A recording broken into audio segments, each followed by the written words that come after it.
আমরা প্রত্যেকে কম বেশি ছোট হোক অথবা বড় হোক, আমাদের দ্বারা ত্রুটি বিচ্যুতি, ভুল ভ্রান্তি, গোনা খাতা, অন্যায়, অবিচার, জুলুম, নির্যাতন, এগুলো আমরা কম বেশি সকলের জানতেই অথবা জেনে শুনেই আমরা করে থাকি। করি কি করি না? করি। ইসলামী আকিদা বা আহলুস সুন্নাহ ওয়াল জামাতের এটা আকিদা এবং ইজমাই আকিদা। সুনান তিরমিজি হাদিস নাম্বার 2499, শেখ আলবানী রাহিমাহুল্লাহ সনদ হাসান বলেছেন, আল্লাহ নবী বলছেন যে কুল্লু বানি আদম খাত্তাউন, প্রত্যেক আদম সন্তান। যেই মানুষের সন্তান, আদম আলাইহিস সালামের সন্তান, বংশধর মানুষ হলেই, সে হতে পারে হিন্দু, মুসলিম, বৌদ্ধ, জৈন, ইদু, খ্রিস্টান, কলভির, মিচি, পাথর, যেই হোক না কেন, মানুষ হলেই তার দ্বারা ভুল, ত্রুটি বিচ্যুতি, গোনা, অন্যায়, জুলুম, নির্যাতন এগুলো তাদের দ্বারা সংঘটিত হবে এবং হয়। আর কোনো মানুষ যদি বলে যে না, আমার দ্বারা কোনো গোনা হয় না, আমার দ্বারা কোনো ভুল হয় না, সে আসলে মানুষ না সে ইবলিস, শয়তান? কথা বলেন। মানুষ মানে আমাদের দ্বারা ত্রুটি বিচ্যুতি, গোনা, অন্যায় হয়ে যাবে, আপনি অজান্তে আপনার হয়ে যাবে।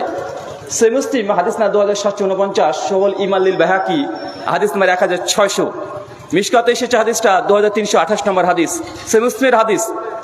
আল্লাহ নবী বলছেন যে মানুষ জাতি, এই আদম সন্তান যদি গোনা, পাপ, অন্যায়, ভুল না করত, আমি আল্লাহ এই জাতির পরিবর্তন করে এমন এক জাতি আনতাম যারা গোনা করত এবং তারা আল্লাহর কাছে ক্ষমা চাইতো, আর আমি আল্লাহ ক্ষমা করে দিতাম। তারা আবারও গোনা করত, আর আমি আল্লাহ আবার তাদেরকে ক্ষমা করে দিতাম। এই হাদিসটার অর্থ ভালোভাবে বুঝেন।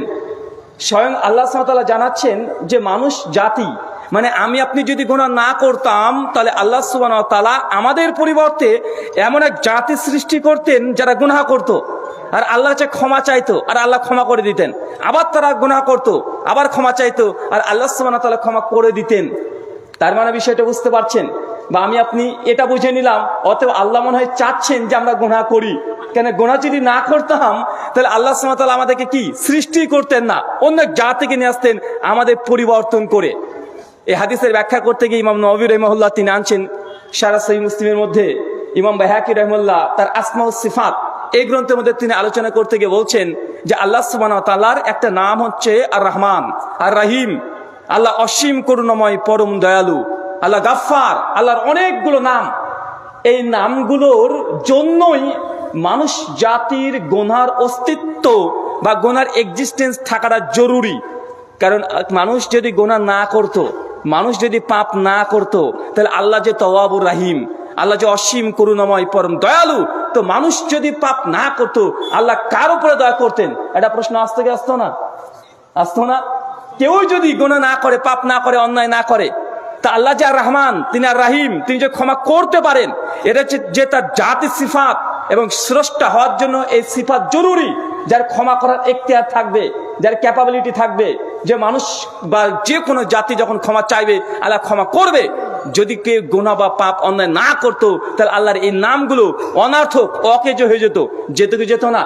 তাই এটা আল্লাহ সুবহানাহু ওয়া তাআলার সিফাতের সঙ্গে জড়িত আছে যে সৃষ্টি তাদের দ্বারা অন্যায় হবে, আর তিনি রহমান, তিনি ক্ষমা করবেন। আল্লাহ সুবহানাহু ওয়া তাআলা আমাদের যাবতীয় ছোট এবং বড়, প্রকাশ্য এবং গোপনে যত গুনাহ করেছি, তুমি আমাদেরকে ক্ষমা করে দাও। সকলে পড়ি আমিন।